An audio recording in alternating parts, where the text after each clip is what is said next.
Welcome back, guys, to another episode of North Coast Craftsman. We have a sign. I want to give a huge shout out to Jenna Tooley for making this sign. This sign is going to be a great addition to our shop as well as all of our YouTube videos. We love it. It's absolutely stunning. So with that being said, I just had to feature it in today's intro video. So let's get down to business. Today, we are going to be creating one-of-a-kind woodwork. Today we are going to be making live edge charcuterie boards just like this one and just like this one right here. So if you guys are interested in learning how to make a live edge charcuterie board, stick with us because I'm about to teach you.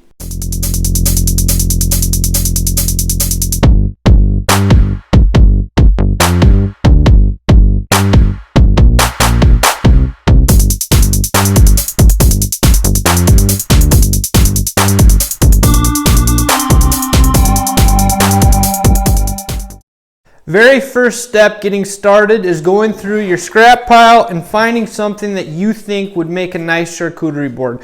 So this is what I've got. Now our next steps in this process are going to be to cut this in half. So we're going to turn this into 2 charcuterie boards. Then what we're going to do is we're going to be running it through the planer, we're going to be flattening it, and then we will come back and we will begin to draw our designs on how to shape our handle and how to shape the board. So stick with me here while I cut this in half. I'll run it through the planer and get this all plain, nice and flat, and I'll come back and we'll be able to see what kind of character this wood has.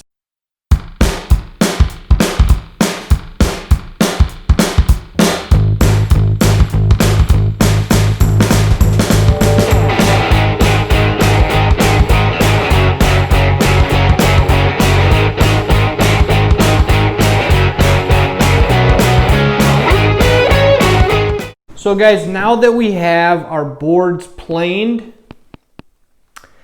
and somewhat lightly sanded, we have a really good idea as to how the grain and how the pattern of this board is going to look. So as you guys might be able to tell, we have a little bit of checking on both ends of this board, which is going to be something that to some of you might just cut that off. Well, with a charcuterie board, you don't have to do that. You can just design your handle to go around the unwanted areas of these boards. So this board here and this board here are about 18 inches. Well, this check is probably 3 inches long. If we were to cut that whole check off, we'd be down to a 15-inch board. Where instead, we can keep our handle up in this area here where there's no checking, and we can keep this board right at 18 inches. And this one's the same thing. We have some checking that's about 1.5 inches long. So we can do the exact same thing on this. We just design our handle to avoid areas that we don't want. So the next step is going to be coming up with some sort of design as to how we want our boards to look. Now what I like to do is just kind of get some objects, some circular objects around the shop to draw out where my hole is going to be. And then you kind of just draw designs from there. If you guys would like to, there's always options online for you guys to go and look at other ideas of what other people have done. I've done enough of these to where I just kind of draw and freehand and doodle a little bit on these boards, and what I like I keep, what I don't like I erase, and I just keep going. So it's just kind of a brainstorming process that once you find the design you like, you just go with it. So it's pretty simple in that regard. So that's what we're going to do now. We're going to draw out the way that we want these charcuterie boards to look, and then what we're going to do is we're going to come back into the shop and we're going to cut them out.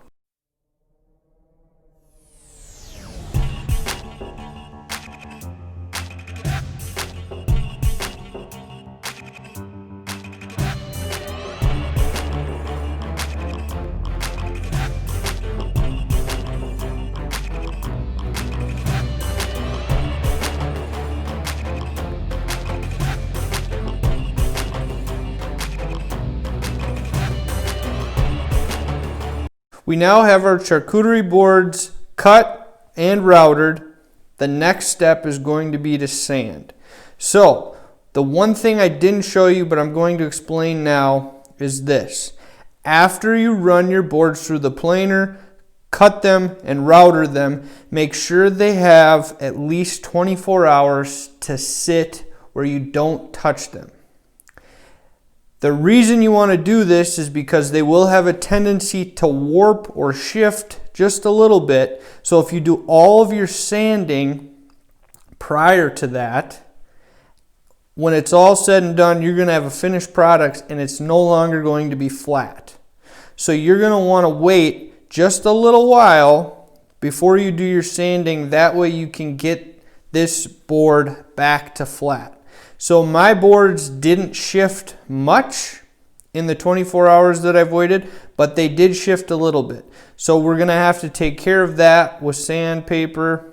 We're going to start with 80 grit and we're going to work our way up to 220. So once I get to 220, we'll come back and I'll explain to you what the next process is. So right now we're going to start at a 80 grit sandpaper on both front and back, and we're going to work our way all the way up to 220, and I'll come back and explain the next steps. We have now sanded from 80 grit to 120 to 150 to 180 to 220. Now after 220, you're going to take a spray bottle or a rag, whatever you got that can get wet, and you're just going to wipe the water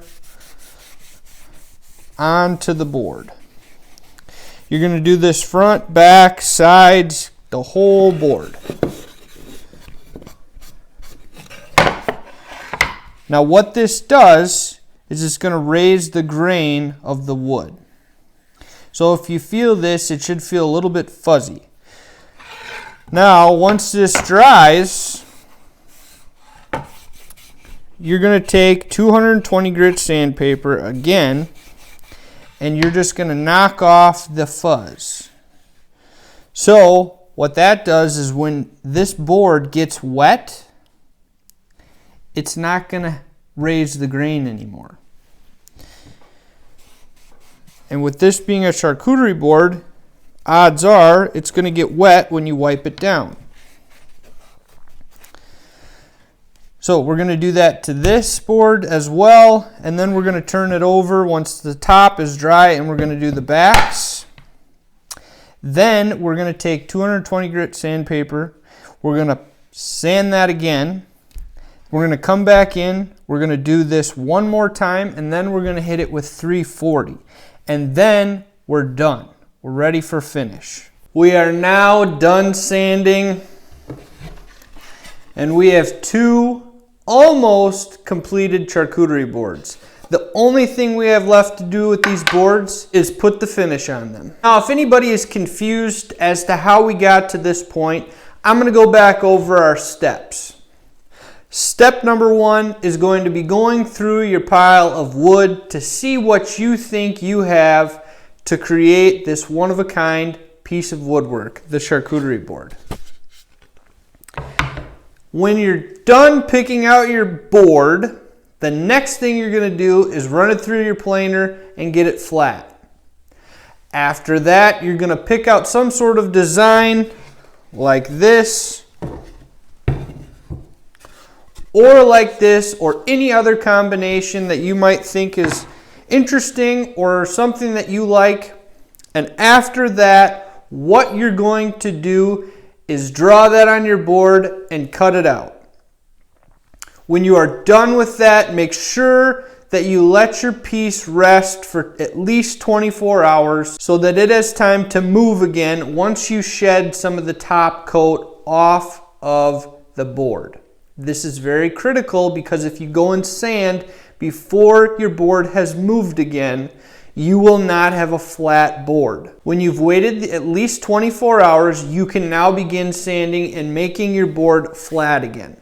So what I did is started at 80 grit sandpaper, I made my board flat, and then I moved up to 120 grit. After that, I moved to 150, then to 180, then to 220.